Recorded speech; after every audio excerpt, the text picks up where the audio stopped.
Well, today we have Corinne Noble on the podcast. Welcome, Corinne. How you doing? I'm doing great, Doing great. other than my So, sick kids. other than sick kids, yes, we were talking about as parents having kids that are sick and how they pass it around and it sticks around forever. And then, of course, I don't know about you, but we always get it too. It's not like we're immune to that. Thankfully, we have not gotten it yet, so please do not bring Okay, that on us. we won't. Deal, deal. We were talking about how you've been on the podcast before, and we had to go look up when, and it was episode 45, which is a long time ago because of So where we are long. now. Yeah. So, kind of give us another introduction to yourself and what are you up to now? Yeah, well, I'm probably up to all kinds of new things at this point. So I have a ministry that I've recently rebranded kind of back to my original branding, which was Kidman Corinne. But it also goes as KMC Ministries. And I have a curriculum that's called KMC curriculum, that's preschool and elementary curriculum. It's very fun, it's themed, but it's very biblically deep as well. And then I also I'm just starting to do some coaching, which is really fun.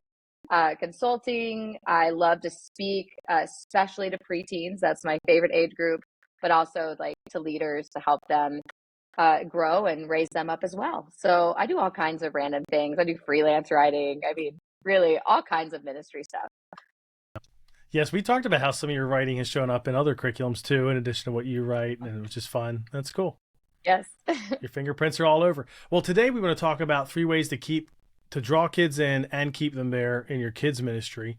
And so let's get to it. Like, what's the first thing in, which I imagine has to do with reaching them, drawing them in. And a lot of times in church, well, I don't know if you have heard this or thought this, but I think kids ministry leaders oftentimes almost feel like kids ministry as a draw is much a secondary thing because like the maybe the Mm, main service with what they're doing and then whatever is going to draw them in, or a specific event is going to draw them in. yes, But it could also be just your regular weekly programming for kids. So what's the first way? exactly. Well, just to that end, like I would love to say that, all of these things, you have to be very intentional with them. And like you're saying, a lot of times we're not so intentional with the drawing them in part. So it is very important that we are doing our part to draw the kids in, not just expecting them to show up because their parents are making them come. I mean, that's not the goal. But also, like you said, like we depend on big events, like a big Easter egg hunt. Easter's coming up, right? We depend on those big events to draw kids in. But in my opinion, drawing kids in and keeping them there is about so much more than, okay, how do we say it? Rear ends in the seats. You know what I'm saying? Yeah. People on the church property it's not successful. So, I've worked for lead pastors who think, oh, like a big event, if lots of kids show up, lots of families show up, that's a successful event. And I'm like, well, no, that's not the mark of a successful event. The mark of a successful event is drawing those kids and families back into our normal services and actually wanting to stay and come back, right? And starting to disciple them. So that's the win, not the rear ends on the Yeah. property. The head count. So Yeah. True. I have to say that before we get started. But the first one is about drawing those kids in. And I am talking from a kid's perspective, not so much a family perspective today. Obviously, there's other ways, but I'm talking about the kids specifically. And the first one is all these are like E words, so it's easy to remember, is giving them an experience. So, experience is the word. Um, and the experience matters. Like, I think sometimes, again, we like act like these things don't matter. Like, oh, that's like the stuff we'll do if we have time. But the experience matters, right? Like, I'm huge into environments. Like, your environment matters. We need to spend money on it. We need to spend time on it. We need to spend resources on it. Um, we need to keep changing it up. We need to keep evaluating it. Our environments speak for us, right? Before we even speak to the kids and families that come. So it's like, what is your environment speaking to kids when they come in? So that's a good question to ask. Um, the guest experience, right? Creating a good first impression. If we don't draw them in the first time they come, they may never come back. And so we have to think about, what does the guest experience feel like? What is that experience? Are we making them feel welcome? Are we making it personal? Are we avoiding that like insider talk and churchy terms, right? We get very into like, using crazy words like foyer and, you know, the orange room, and like nobody has Vestibule. any clue. Right. Yes. Nobody Narthex. has any Oh, clue. narthex. That's got to be Ex- my favorite yes, word like not what to in the use. world? Even Yes. So so like again, might ruffle some feathers, but even like sanctuary, like if I mean yes, if you're church, do you know what that means? But if you were in a building and you were brand new, I know some churches will say auditorium or something like that because they're just yes. thinking if you're brand new to church, you might not know that the sanctuary is the place you need to go to. So there's like the insider talk, and then there's also like the churchy, like biblical, like talk as well, right? Yeah. So we just want to avoid that stuff because it like instantly alienates kids who are new because they're like, I don't know what that place is. I don't know what that word means. And no one's explaining it, right? It just makes them feel like, oh, I'm an outsider. Like I don't belong here.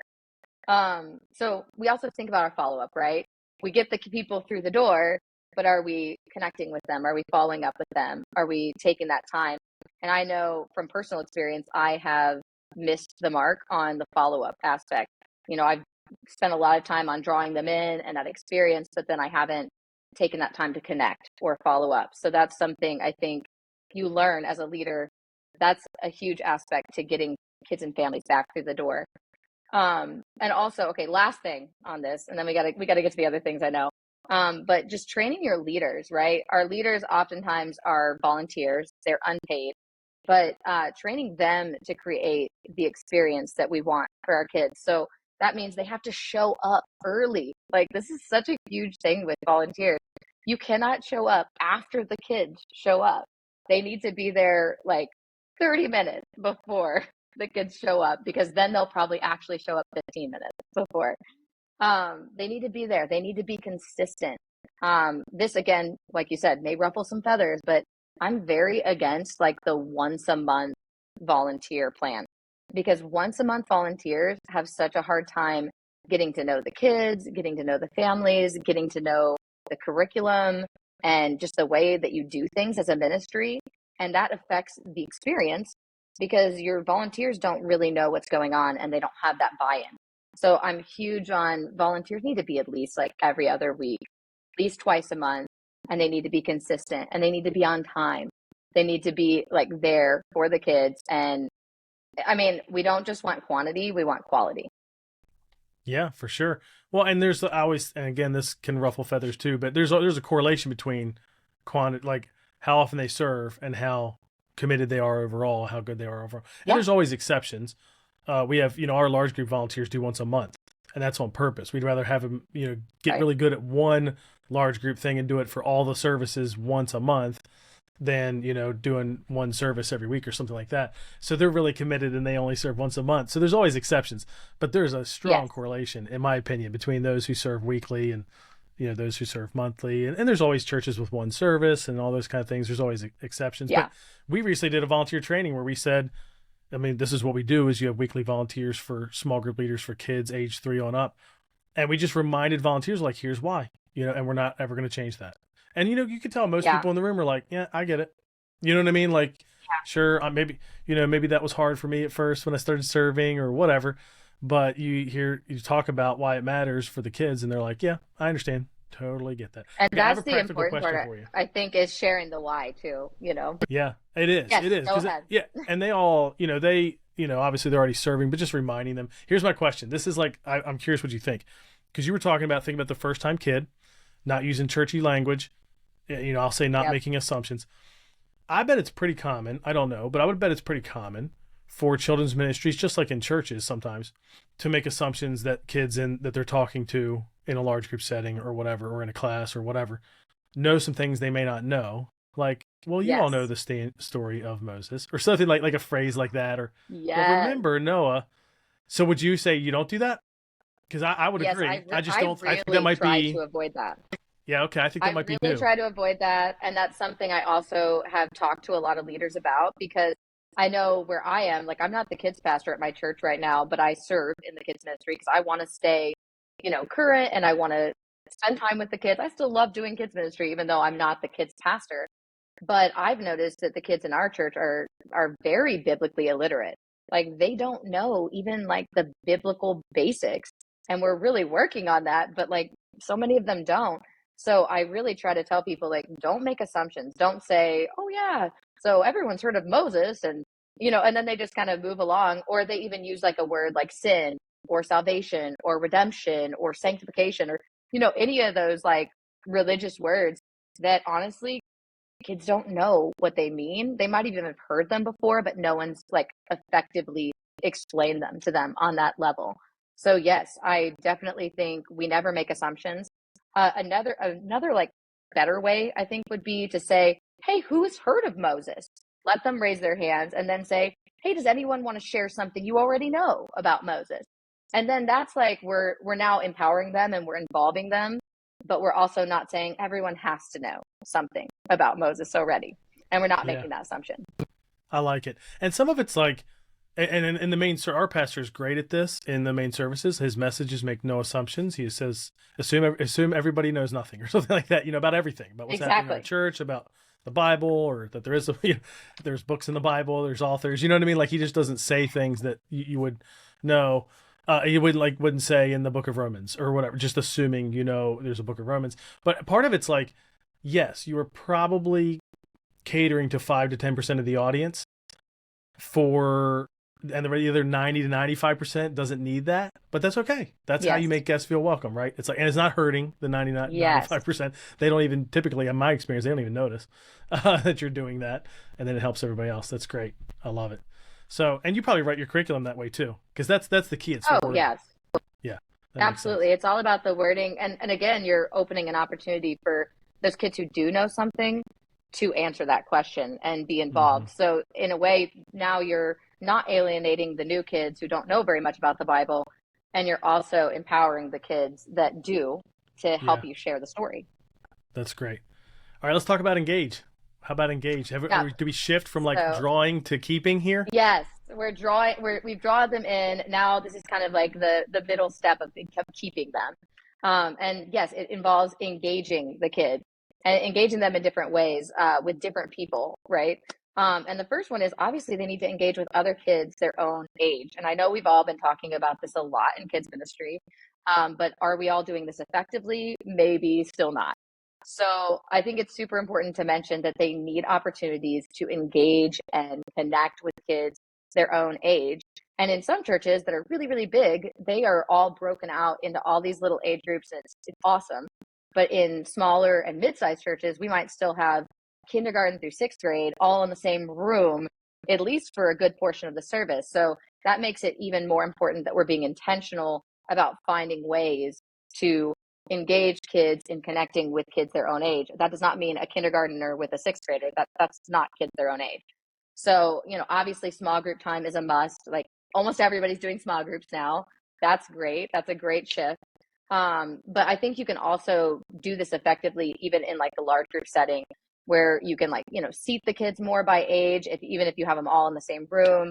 You can, use games and activities that create connections. Like I love playing games like sit down, stand up, because without even realizing it, the kids are like connecting with other kids in the room. Because you're like, oh, that kid also, their favorite color is also blue. Or, oh, wow, that kid's wearing the same shoes as I am. You know, just different like little things that are connecting them with other kids. We can do that and kids don't even know we're doing it. But also you can make the most of things like pre-service time and post-service time to just strategically connect the kids with each other. Um, I also love offering like off-site small group stuff.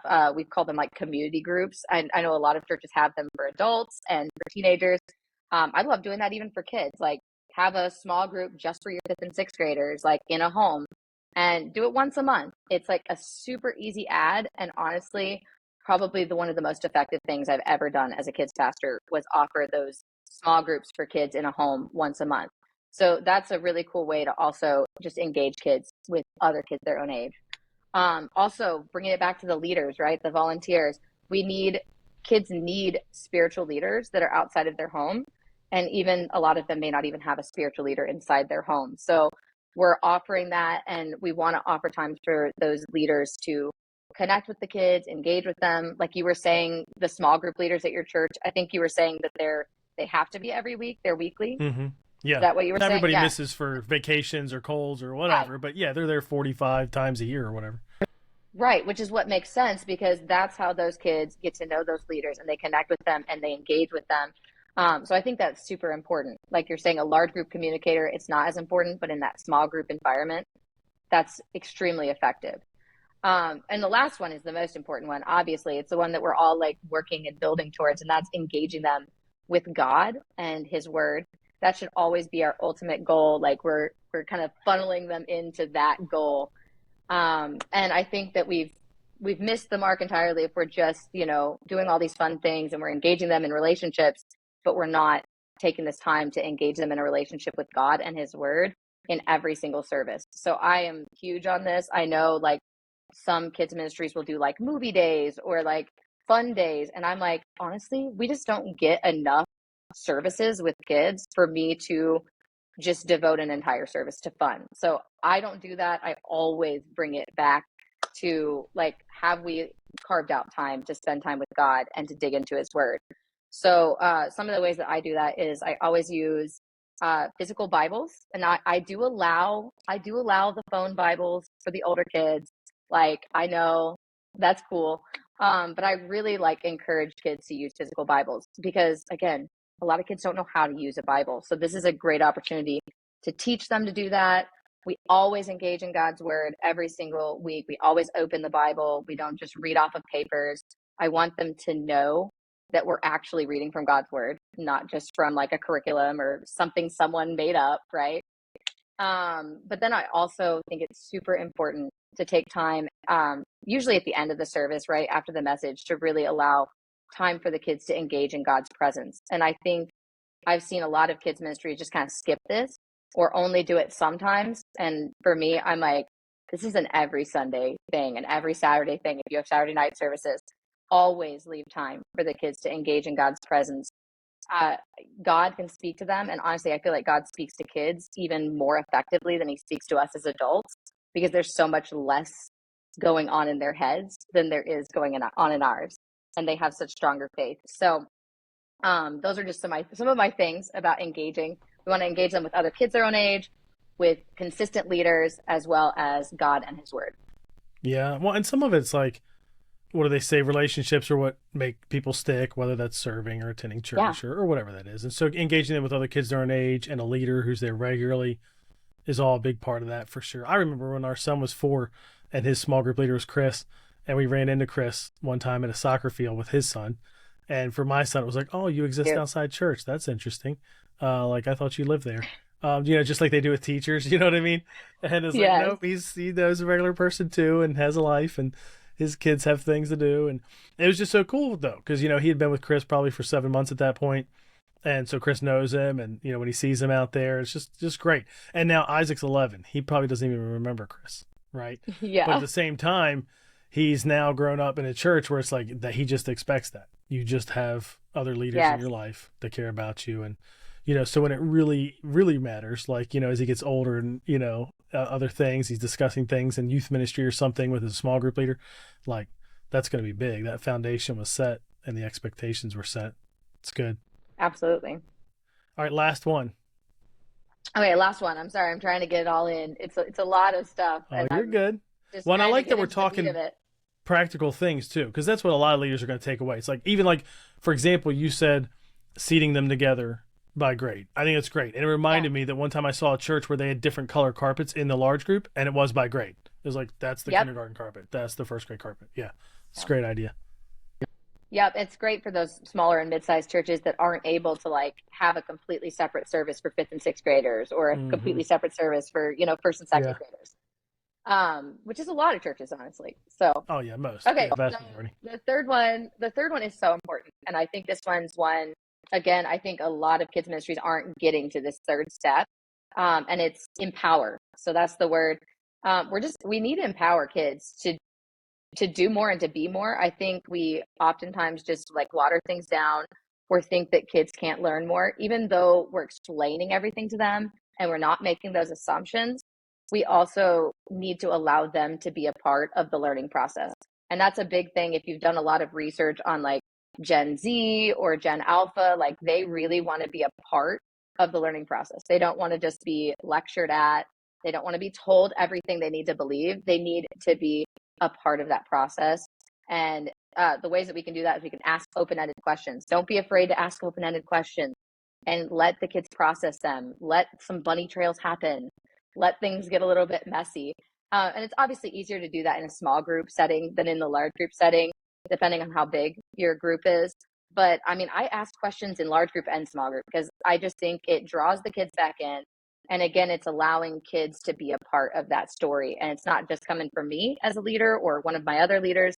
It's, also coming from some of the kids their own age. And sometimes they're going to listen to them more than they're going to listen to me on a stage. Get them out of their seats, get them involved in the story. I think that's huge for the learning process for this generation. Allow them to serve. Like, I know a lot of kids ministry do this, but some are still not doing this. Allow them to serve while they're still in kids ministry. Some of the older kids, even some of the younger kids, can serve in different capacities. Again, it has to be, kids that are a little bit more regular attenders to do this. But honestly, I've seen kids do pretty much everything. Lead games from the stage, greet kids, run tech, give a message. I mean, you can get kids to the point where they can really function in any capacity. Obviously, you have to kind of start small and train them and have those expectations in place. We don't have time to talk about all that stuff. But, the point is, start somewhere, start getting kids involved in serving, because I would say the two things that have been the most effective for me, just from a practical standpoint, as a kids pastor, at keeping kids in church, drawing them in and then keeping them there, and not just keeping them in my church, but keeping them in church in general and in the faith. The two things were, the first one was just relationships with other kids their own age, for sure. Like those kids that had a relationship with other kids their own age, especially the kids that came to that offsite small group. Those were the ones that stayed connected, stayed in church. And the second one was the kids who got involved and started serving at a young age while they were still in kids ministry. Those are the kids that I'm looking at, 7 years down the road. They're all still in church. They're all still serving. They're following Jesus. Those things have been the most effective for me. That's just a side note. And the last one for Empower would be challenging them to have a personal relationship with God. I think it's really important that we don't, again, make assumptions that kids know that they can have a relationship with God. They need to hear us often saying, God wants to have a relationship with you, not your parents. Not, this isn't your parents' relationship with God. This is yours. They need to know that going to church isn't enough. Like, you're coming to church, you're being a good person. That's not enough. You need to actually spend time with God, get to know him, spend time in his word outside of church. They need to be challenged to do that. They don't just know to do that. Kids need to know that God can speak to them right now. I speak to the kids about that all the time. God's speaking. He wants you to listen to him, creating intentional space for kids to listen to God's voice. And that also that God wants to use them right now. We talk about how God has a plan and a purpose for kids, but it's not like 10 years from now. Like, he can use them right now in one way, and then obviously he can use them in different ways down the road. But I think it's so important that we don't assume that kids know any of those things, but we're constantly saying those things to them. Mm-hmm. Do you think when it comes to kids serving, I would agree that's not as common. Student serving is very common. Yeah, I talk to kids ministry leaders where students are half their volunteer team. You know what I mean? Well, of course, yeah. At least they're probably a quarter of ours, if not a third. But like, what age do you think you start them serving? Do you start them as young as kindergarten first? Do you wait till like third? Like, what does that look like, you think? Okay, so for like younger kids, like under fourth grade, I've mostly only let them do things like be on like the worship team, like doing little like choreography on the stage, like that kind of thing, maybe greeting at the door. That's probably what I would allow younger kids to do. But starting in like fourth or fifth grade, I have seen kids do basically anything once they've been trained. I mean, I've had them trained to do all of the tech. We just would put like an older, like 18 plus person back there as a tech director. But then I've had all fifth graders, all sixth graders back there running all the tech. I've had them on the stage leading really just almost anything.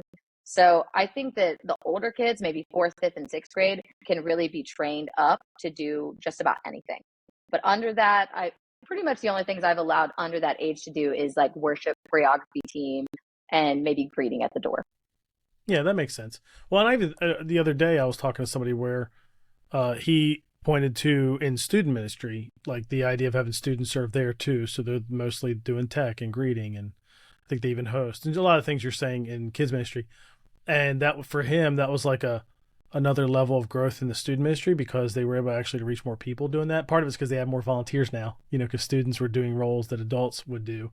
Yes. And so it just allowed them to expand. But then part of it too is they're taking ownership of it. Like to your point, they're empowered. Yes. They're like it's their ministry, not just one they attend or something like that.